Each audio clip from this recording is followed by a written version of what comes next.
All right, good evening, everyone. I'm here with Mark Sloan, our coordinator for Homeland Security and Emergency Management, Chief Lori Christensen, our Harris County Fire Marshal, Randy Shields, who's the Director of Transportation and Operations at TxDOT, the Texas Department of Transportation, Paul Locke, Energy Director at Local Government Affairs at Centerpoint, and Jeff Lindner, our meteorologist. Whoop. All right, so are you guys good to go? Okay, so we are already feeling the effects of the winter storm. It's starting to enter our county from the northwest and bringing with it rain and dangerously cold temperatures. It is 10:05 p.m. right now on Saturday the 24th, and throughout the night, the freezing temperatures will spread through Harris County, and it'll start coming from the northwest towards the southeast, and with it bring that cold temperature. I know a lot of you have already collected your supplies for until Tuesday in case the worst comes to pass and we end up stuck for a few days. But if you haven't gotten to where you need to be, please go home immediately. If you're watching this, please go home immediately, no matter where you are in the county. Why is that? Because there is rain, there are very cold temperatures coming our way. What that causes is roads with ice on them that might look like just rain on the road, but that end up being big hazards.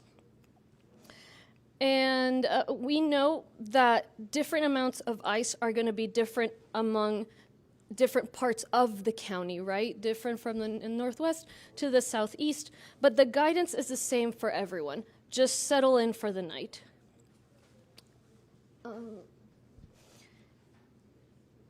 Tomorrow we'll have another update, but I think for now you should plan that tomorrow, more likely than not, you'll be at home enjoying the football playoffs on TV, but we'll update you in the morning. In terms of power, I hear your concerns about the power. So many of us were here in 2021 during that freeze, during that power loss. I was here in the emergency center then. I remember it well. I remember how hard it was for all of us. And I want you to know that I personally have spoken with a senior executive at ERCOT and remain in communication with them. And I'm in constant communication with Centerpoint. As far as Centerpoint, Paul Locke will offer an update in a little bit. In terms of ERCOT, here's what I can tell you. Based on the information that I've been provided and based on what we know, it does not seem likely that we'll have a generation issue at this time. That does not mean it's not possible. ERCOT has made their generation fleet more weather resistant, is what they shared with me. They've also increased the energy capacity of the grid, but as I said, we can't take anything off the table right now. On readyharris.org, we have a link to the page on ERCOT's website that shows the supply of power, the generation, and the demand for power, and so you can see how close together or far apart those lines get, and it's updated in real time. So you can get it from readyharris.org. If you want to stay tuned to a particular social media or website, Ready Harris has the various accounts on the various platforms, and we'll be constantly posting information there. But please stay tuned to your local news as well for all the updates. Our Office of Homeland Security and Emergency Okay, that was Lena Hidalgo we were listening to, just giving us increased readiness as of 3 p.m. today. We're coordinating with our partners, including the City of Houston, the state, nonprofits, and all kinds of organizations that will help in terms of the emergency as it unfolds. We have a full list of warming centers and shelters available on readyharris.org, including information on hours and whether or not they take pets. We have capacity, and if you need it, we encourage you to find shelter and be warm, or if you know somebody who does. We've worked with the Coalition for the Homeless, the Sheriff's Office, our Public Health Department to engage people experiencing homelessness and letting those folks who are homeless know how cold it's going to get, where they can go, and really trying to impress upon them that this is going to go possibly into the single digits and also with the rain. We're also in close communication with all our county departments about potential closures for Monday. Many of you use county services. Perhaps you have jury duty scheduled for Monday. So we'll update you on that tomorrow. And remember, the county clerk, Tanisha Hudspeth, has announced that polling locations will be closed both tomorrow, Sunday, and Monday for the Congressional District 18 runoff elections. You can find more information on voting locations at harrisvotes.com. If you do not live in Congressional District 18, this is not relevant to you. On school closures, most districts, including HISD, have announced closures for Monday, but please check with your individual school district for more information. In terms of businesses, we'll give the most updated guidance we can and hope that the business owners, that you will make the right decision to keep your employees safe. Even if your business is not heavily impacted by the event, remember your employees might live in an area of the county that was more severely impacted, and we really don't want to get anybody out on those dangerous roads. So we will continue to keep you posted as far as how safe or not it is to drive. By now, you should have already completed the 4 Ps, planning on taking care of yourself, your pets, your plants, your pipes. You should plan on being home and not being able to use the roads for the next 72 hours. Hopefully, it won't be that way, but we need to see what happens with the weather. And if you absolutely must go outside or travel, please dress warmly, of course, and check the road conditions before you go out. TxDOT has a live map of road closures and road conditions available at www.drivetexas.org, and you can see the link to that website on readyharris.org as well. So it's going to be a couple of cold and icy days, but we're all working together to keep our community safe. You're responsible for yourself and for your family. We are doing everything we can here. We have dozens of partners upstairs. Our Emergency Operations Center is buzzing with activity. Everybody absolutely dedicated to doing everything we can to help the community stay safe. So we'll be here throughout the weekend, and we'll provide regular updates as conditions change. Let me repeat in Spanish, and then I'll hand it off to the next speaker. Ya estamos sintiendo el frío, los efectos de esta tormenta invernal. Está entrando a nuestro condado la tormenta del noroeste al sureste y con ella temperaturas peligrosas. Entonces llegará esa tormenta y traerá el frío y las condiciones y esas condiciones van a permanecer en el condado por un buen tiempo. Son las 10:12 p.m. hoy sábado 24 de diciembre. Donde esté usted escuchando este mensaje, espero que decida ir a donde va a pasar la noche, porque aunque las condiciones van a ser un poquito distintas dependiendo del área del condado, va a haber hielo en las vías.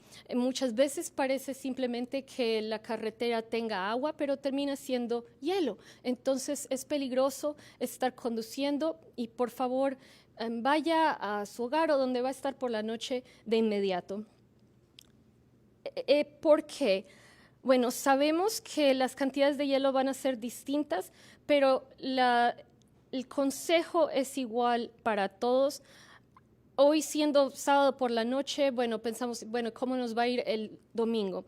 Hay que ver el pronóstico mientras avanza el tiempo, pero por ahora planeemos que vamos a estar en casa el domingo, vamos a estar viendo la final de fútbol americano en televisión y ese va a ser el plan.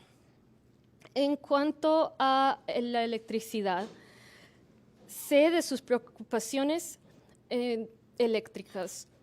Yo estuve aquí también en 2021. Fue un tiempo pesado cuando se fue la luz.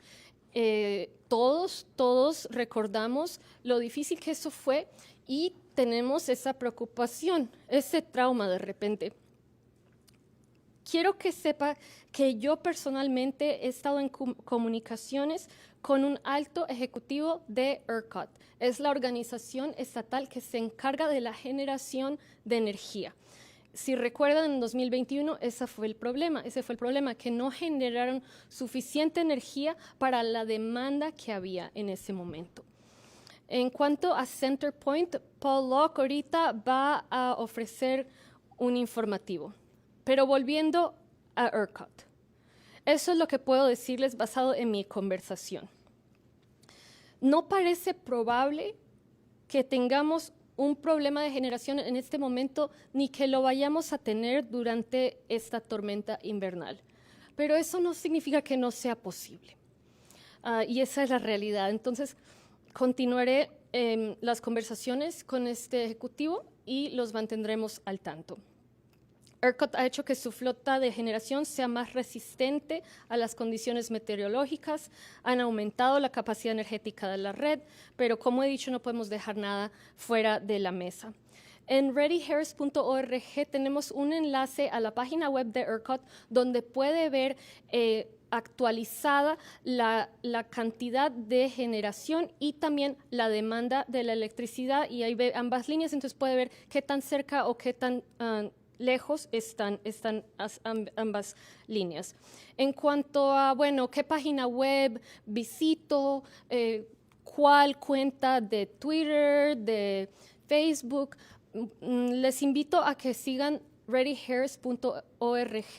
Ready Harris tiene toda la información y obviamente también a su noticiero local. Nuestra Oficina de Seguridad Nacional y Gestión de Emergencias se ha activado al nivel 3, aumento de la preparación a partir de las 3 p.m. el día de hoy.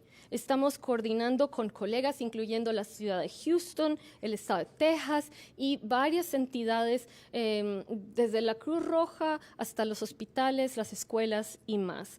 Hay docenas de personas arriba en el Centro de Operaciones de Emergencia, todas trabajando por usted. Tenemos una lista completa de refugios con horarios en readyharris.org, incluyendo información acerca de si reciben o no reciben mascotas. Tenemos todavía espacio en los refugios, entonces si necesita un sitio caliente, visite readyharris.org. Hemos trabajado con el Departamento de Salud Pública, el Departamento del Alguacil y las organizaciones sin ánimo de lucro para hablar con las personas que viven sin hogar e invitarlas a que vayan a un centro para pasar la noche.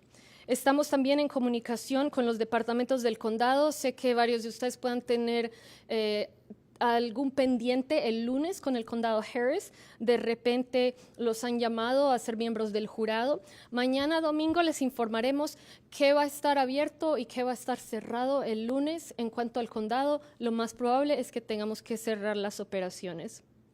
La oficina de la secretaria Tanisha Hudspeth anunció que los recintos de votaciones estarán cerrados tanto mañana, domingo, como el lunes. Si usted vive en el Distrito Congresional 18, no podrá votar ni mañana ni el lunes. Si no vive en el Distrito Congresional 18, no se preocupe, esta información no aplica.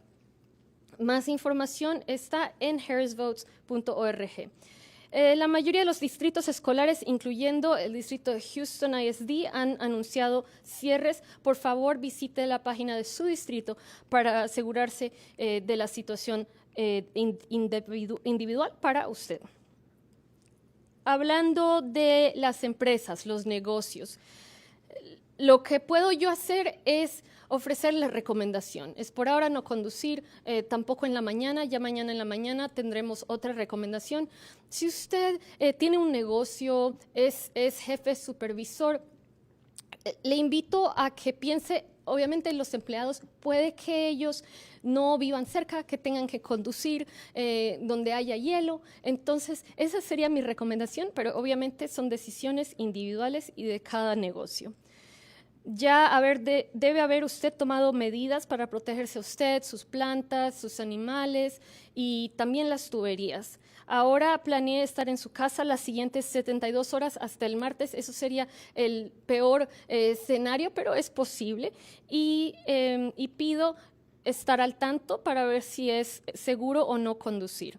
Si necesita salir porque tiene que hacerlo y conducir, por favor, tome medidas de seguridad.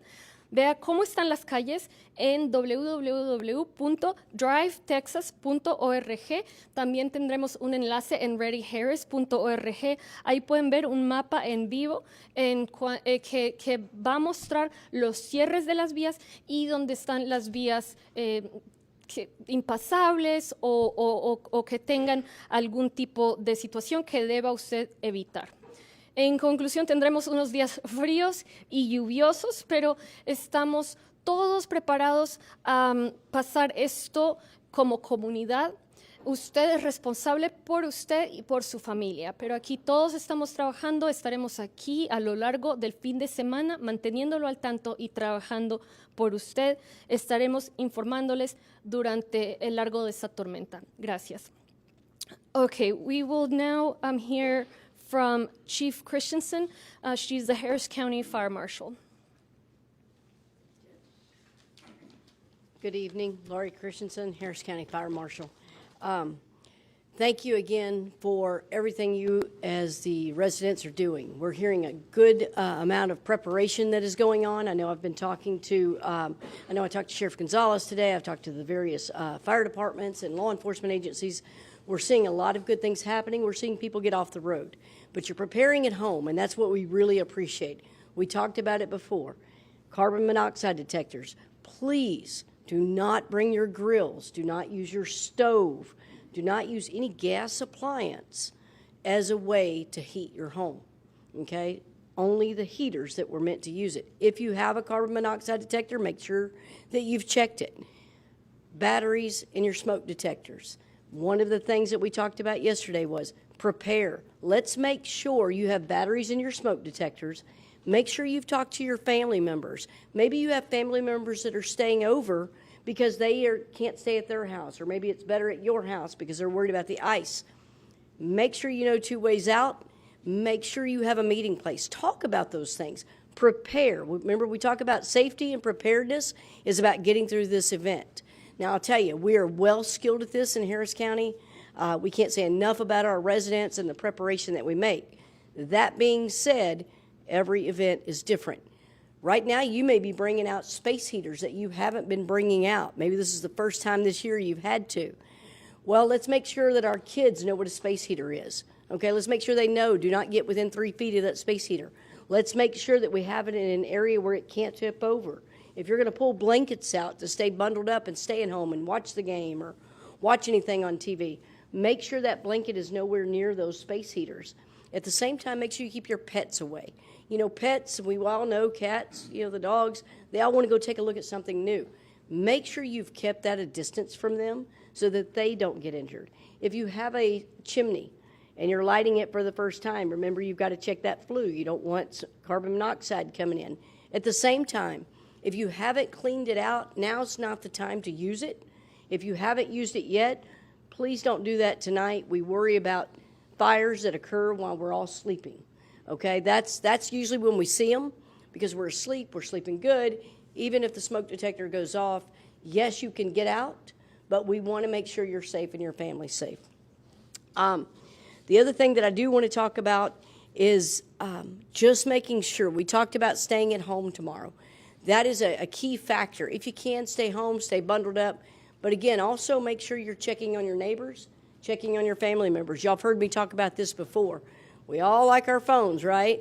Whether we're texting or whether we're using social media, make sure you're checking on family members, friends, neighbors. If you see something that just doesn't look right, if there ends up being a power outage and you do have to use generators, remember, you want to keep them 5 feet away from any doorway. So that's the garage, that is the front door, the back door, the windows, the eaves.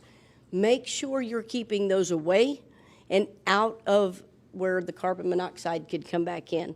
Again, if you see something maybe your neighbor's doing, and go tell them, man, let's help each other out. Other thing is, please do not start your car in your garage thinking, hey, I just need to go out here and get warmed up, or maybe I need to go out there and charge my phone. Do not start your car in the garage. Even if that garage door's up, that carbon monoxide can build up. So I know a lot of times we repeat these things, but we really do want to make sure you're safe. Use this as a safety message to teach your family members. Use this as an opportunity. If you live in a hotel or a motel or a condo complex or an apartment complex, make sure you're comfortable.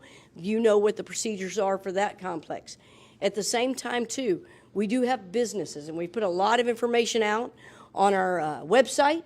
We've got businesses that we know the alarm systems may go down, the sprinkler systems, something could happen. We're working with those contractors. If you're a business owner, please go to www.hcfmo.net. If you have any concern, if your sprinkler system or anything, you're having issues, we have a way for the vendors to contact us, put it on a list so that we can work with y'all to help you get back up. But again, we don't want to put you in danger by having to go out there and check those systems. So thank y'all again. And again, look at our social media. I know Reddy Harris, we're working directly with Harris County OEM, TxDOT, and all of our partners to make sure we're all giving you good information and prepared. Thank you. Thank you, Chief, and the HCFMOs for Harris County Fire Marshal's Office.net. We will hear now from Randy Shields, Director of Transportation Operations at the Texas Department of Transportation. Good evening. I'm going to give a brief overview of where we are and what we'll be trying to accomplish over the next few days. Currently, the winter weather is creating some hazardous road conditions. We're seeing it up in the counties further north and west of us, and it is making its way this way. We are urging the public to avoid all non-essential travel until the conditions clear, and that's effective immediately. Freezing temperatures, when they're dropping as quickly as they can, they cause sudden icy patches, especially on bridges, ramps, and overpasses. And as the judge alluded to, sometimes it looks just like the pavement is wet, but it's not. It's ice. It's a sheet of ice. So you can't always tell. We'd rather you just not get on the road. As for TxDOT operations, our crews are working around the clock to treat all the major interstates, bridges, ramps, and overpasses. Our priority corridors include anything that is essential for first responders to get out there to work.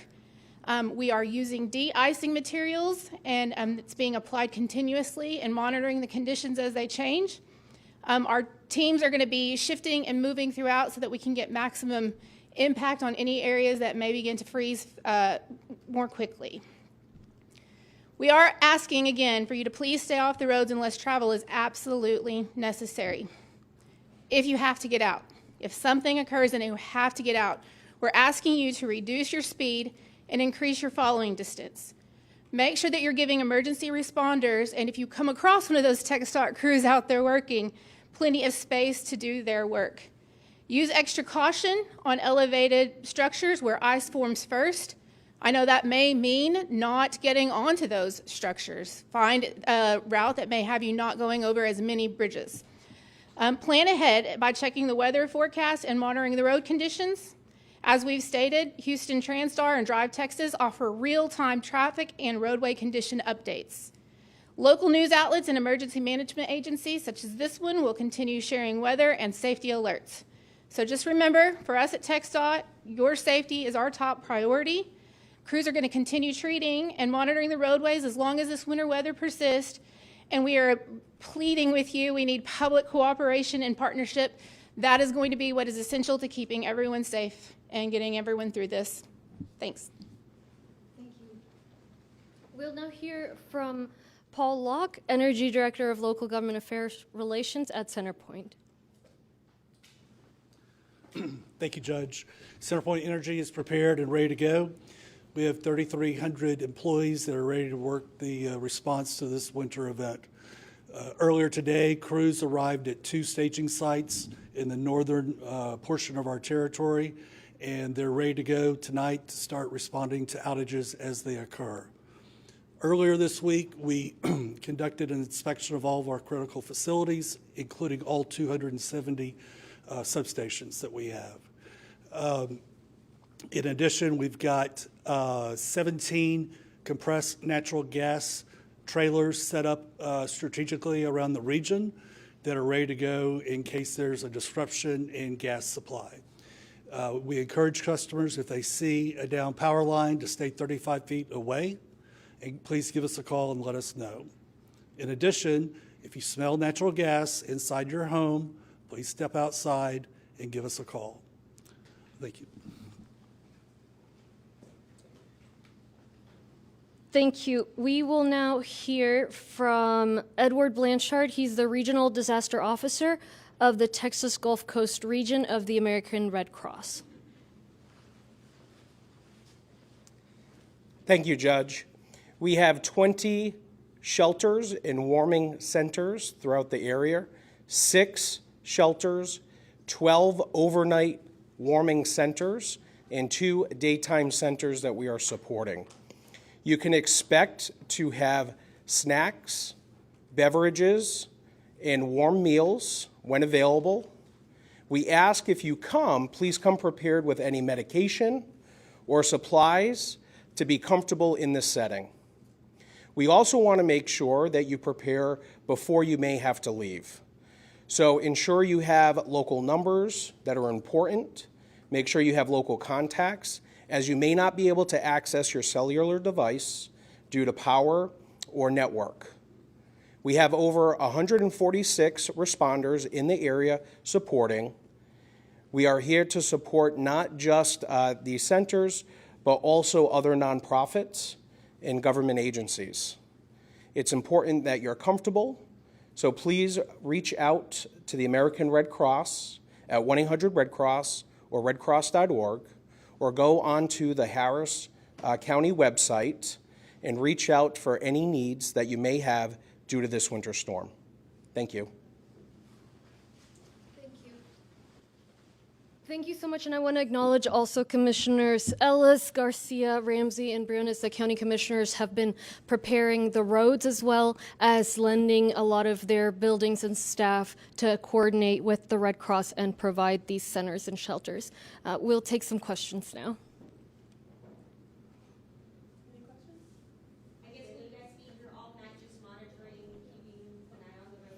Yes, we'll be here all night, and we'll provide updates very early.